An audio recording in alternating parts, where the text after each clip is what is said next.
nilalaro-laro mo siya yung parang bata. Charot! Nilalaro mo dahil. Parang bata. Talong. Bread for Hubs. And then, tignan nyo, ilagay ko dito guys yung ano, text niya. Ilagay, si Hubs talaga ang inisip.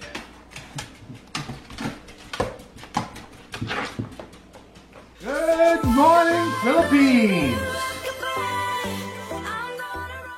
Good morning! Good morning everything! Yes guys, same pa rin guys kasi 42 degrees sa labas. Grabe, good morning! So ngayon guys, kausap ko lang yung pamilya ko.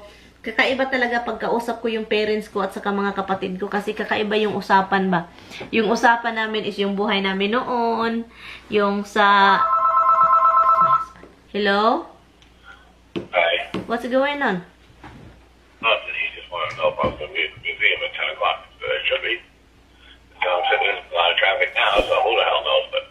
Why? He's planning to do something? He needs to pick up something.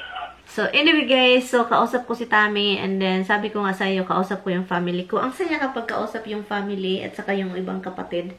Kasi ano yun, mapag-usapan talaga yung buhay namin noon kung gaano kahirap. As in talaga guys, yung buhay na mahirap, yung natutulog ka.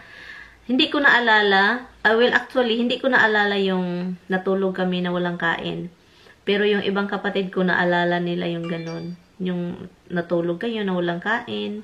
And then yung panahon noon, naalala ko yung palaging umuulan, gabi, araw, ulan-ulan at saka baha. Yung mga sapa, yung mga ano ba, ano tawag sapa, river? Basta yung river, palaging nagbabaha kasi nga ulan ng ulan and then hindi ka makapang isda, ganon. And then hanap ka na ng pagkain, saging, mga karlang, mga balanghoy, mga ganon. Di ba? So, napag-usap-usapan lang namin kanina. And yun, mataas-taas din yung ano namin usapan. Yung mga kahapon ba, yung mga nakaraang ano natin sa Bukirin na sobrang hirap. Yun, grabe yung buhay, no? Noon. Ang hirap. So, yun lang guys. Yung buhay na ang hirap. Pero kung hindi dahil sa hirap ng buhay noon, wala tayong natutunan. Hindi tayo matutong magluto, kahit mga simpleng bagay. Alam natin paano gawin. Meron tayong lakas kasi yung katawan natin nasanay tayo sa alsahan ng mabigat. Ganon. So, yun lang, nakakaano lang, kahit alam nating mahirap yung buhay noon, pero nakaka-proud kasi napagdaanan natin yun. Kasi alam natin kung ano kahirap, kung paano ang hirap, kung ano yung hirap ng buhay talaga.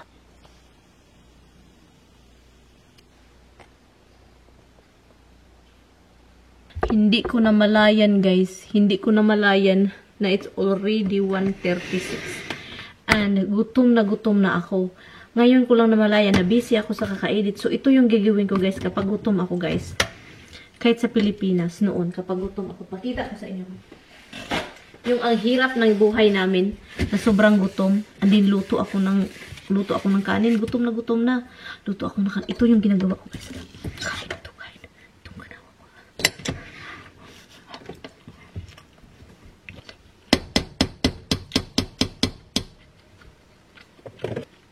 Yung gutom ko na-realize ko na matutumba na ako. Alam nyo, kapag ganito nagutom ako, ang sarap ng kanin. Yung kanin na, ito na yung kanin na pinaka-the best. Yung lasa. Alam natin na walang lasa yung rice, meron konti. Pero alam natin na siya na yung pinaka-masarap.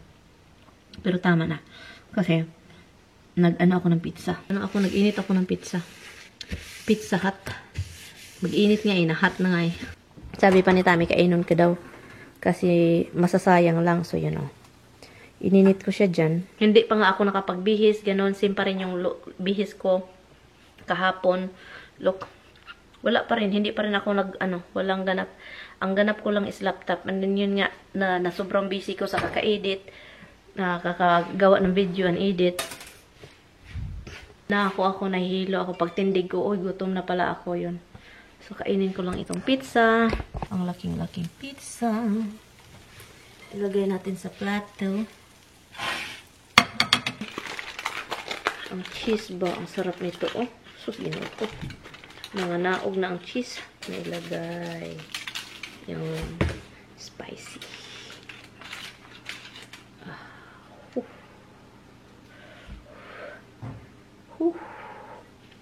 Basta gutom talaga.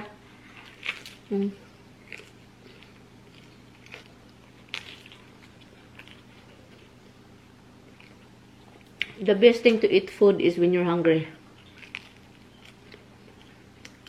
Enjoy na enjoy mo siya.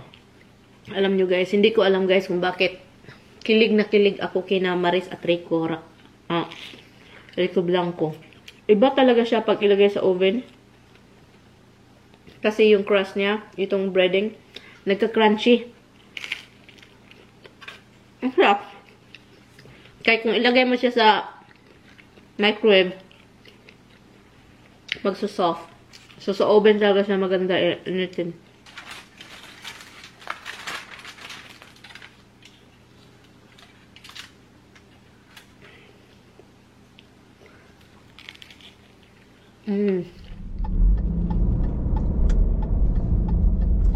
Good afternoon! Hello guys! Nagbabalik. Good afternoon. Lalabas lang ako para bibili ng biko at bread. Kasi si Tami, kaninang umaga, sabi pa niya, hindi ka pa din bumili ng bread para sa kay Hubs. Hindi daw para sa akin pa. Special mention si Hubs.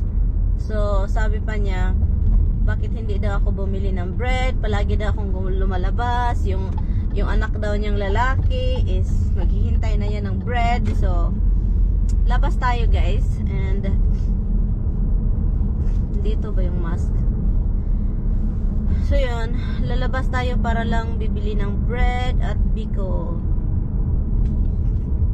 Kasi yung little boy is gutom daw yun. At saka binali ko yung Hawaiian kasi hindi naman dumi daw. So, binalik ko itong sinuot ko para naman hindi palagi tayong laban ng laba.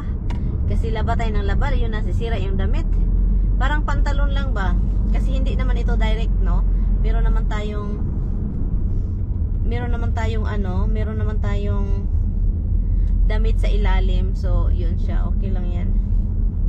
Kahapon sumakit itong mata. Ngayon okay na siya pero parang napifeel ko ba na I think na over ako sa kaka-laptop guys. I think yun talaga yung napifeel ko ngayon. Parang overuse.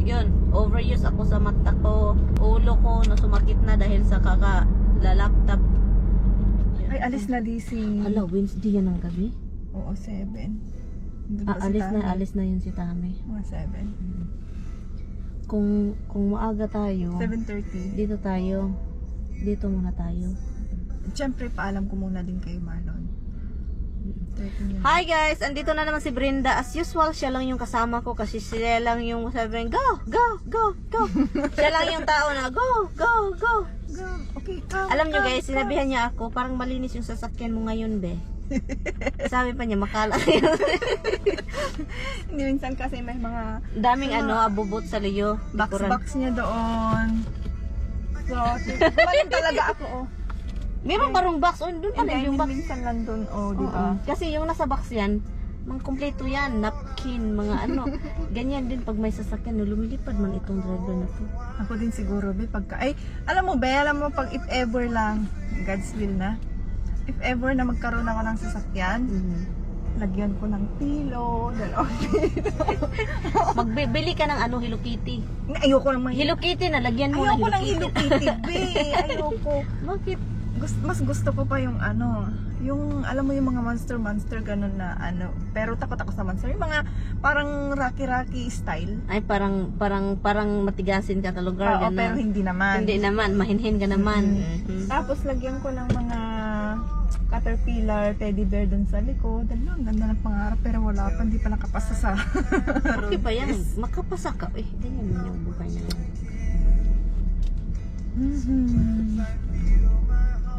Luhi! Hero! Anyway guys, andito kami sa Filipino store. So, kanina pa ako guys, actually nag-text ako sa kanya anong oras yun. Sabi ko, Bren, gusto kong magpunta sa Food Bites and wala akong kasamang mataas.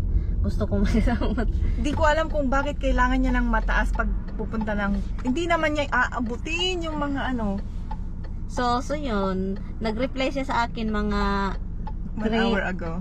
mga 2 o'clock something, almost 3. So yun, and then nag-reply siya sa akin. Sabi ko, ay, ang tagal mo mag-reply, day. Para demanding, no? Demanding. So yun. Sabi niya, sama daw siya. So, yun, pinick up ko siya. Hindi na ako nag-vlog sa loob, guys, kasi nag-survey lang kami sa food bites. Tinitignan namin yung paninda. Okay naman. Minsan pag nandyan si Marlon, hindi ako masyado sa phone. Siyempre. Hindi daw siya palagi Hindi pa lagi sa cellphone. Kasi ano daw siya, spend time with Marlon. Spend time with Marlon. Alam mo yung nilalaro-laro mo siya yung parang bata. Charot! Ano nilalaro mo, day? Parang bata. Talong? Talong. Andun na rin yun. Guys, pasensya na guys, pag si Brenda at ako ang magkasama, mahilig kami sa talong. Kanina. Kaya natawa ako.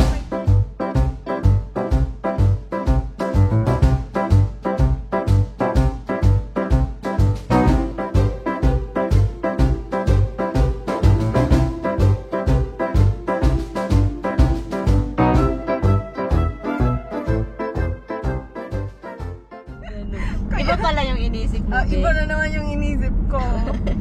Sabi ko, hindi naman ako allergic. Hindi mo pala na-gets yun. Hindi, hindi. Di Hindi ba ko na-gets. Tapos hinarap kitang ganyan. Ikaw, be. Pagkasama ko si Ann. Iba kung saan napupunta yung Isip. Si Brenda lang talaga yung malala. At saka lumalabas yung pagkaano ko, yung totoong ako. Oo, ako talaga, ganun talaga. Ako yung totoong-totoo na ganyan pagka komportable na ako sa isang tao. Mas gusto Ganun ko mo na open yung- talaga. Parang kung ano sa ano open ba. Parehan naman tayo, may mga chulaling. Tingnan mo dun sa, di ba, yung 40 seconds na ano ko. That's big and long.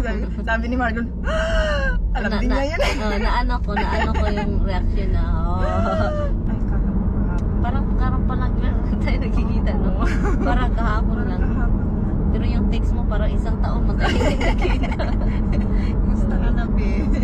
Tapos sabi ko, saan ka na? Ito, nakauwi na. Charot, parang ano lang. Ito sa Ayun. bahay na, Yan pala, be, may nagpalo na din dalawa dun sa ano sa page. pin, oo, na Uy, hindi palo ko ka daw makita niya. man. Uy, ginoo ko. Ay, ano ko, I-ano mo nga sa ano i-capture sa... ko, i-capture ko. i-send mo. tapos yun. Tapos ano ko na lang, brand simply me na lang ilagay ko. Bakit naman at iba-iba na naman sige, ito? ganun Wag lang, na, wag na, wag na ha? ibahin. Yun na. Kay para Okay, yun na, boss. nasabi na sa ano, sa live. Opo. Pasunurin ako. Pag nasa bed, wild po yan. Pagka nasa bed na ako po. Wild ka na? Hindi naman. Hindi naman. Maririnig mo lahat yung Kama na pala yun ba? ako, mas maganda yung gano'n.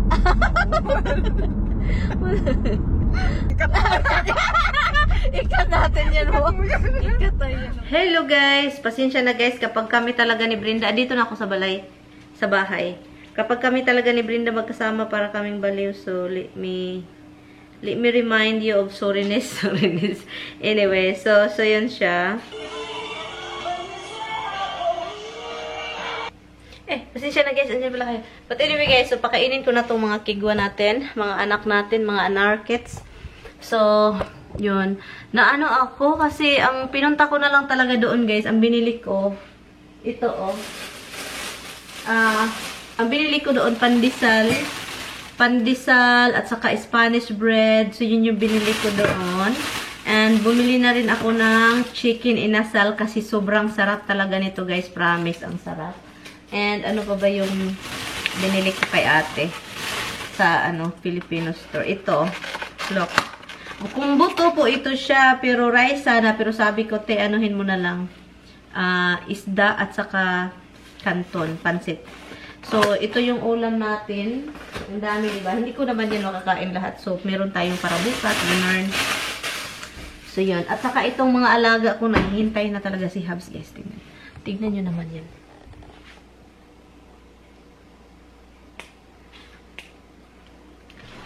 Hindi, ginuukot ang awa na. Ganyan yan siya, guys. Basta gutom yan, alam nyo kung sino yung aatakihin niya. Yung kapatid niyang babae. Ganyan yan siya. Tika muna, kuha muna ako ng pagkain nila. Habs, why you always attack your sister, ha? Why? Buli-buli, I know? Na? Habsi boy? Why, mana? Ah? Ay, wala na pang pagkain niya. I love you, I love you. I love you. Oh.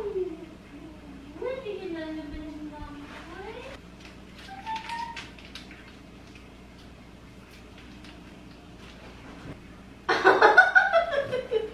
Come on. Nothing excited. Ay! Ganun ko ba? Akala niya ito yung palaging bigay ng daddy niya. Dito. Sabi ko, dito. Sabi pa niya, meow. Asa na yun? Where are you, little boy? Spoiled. Spoiled kasi yan ni Tammy. Kaya nga umalis ako para bibili ng bread. Alam nyo, okay naman ako kasi meron akong rice. Pero sabi kasi ni Tammy, bread para sa pusa. So ngayon, napalabas talaga ako dahil talaga lang sa bread for Habs. And then, tignan nyo, ilagay ko dito guys yung text niya. Ilagay, si Habs talaga ang inisip. Hindi man lang ako. Gutom na gutom talaga to. Iwan ko talaga. Kiss your brother, Rox. Tell him. Kiss your brother. Magkasundo talaga tong dalawa. Si Roxy at saka si Habs. Magkasundo.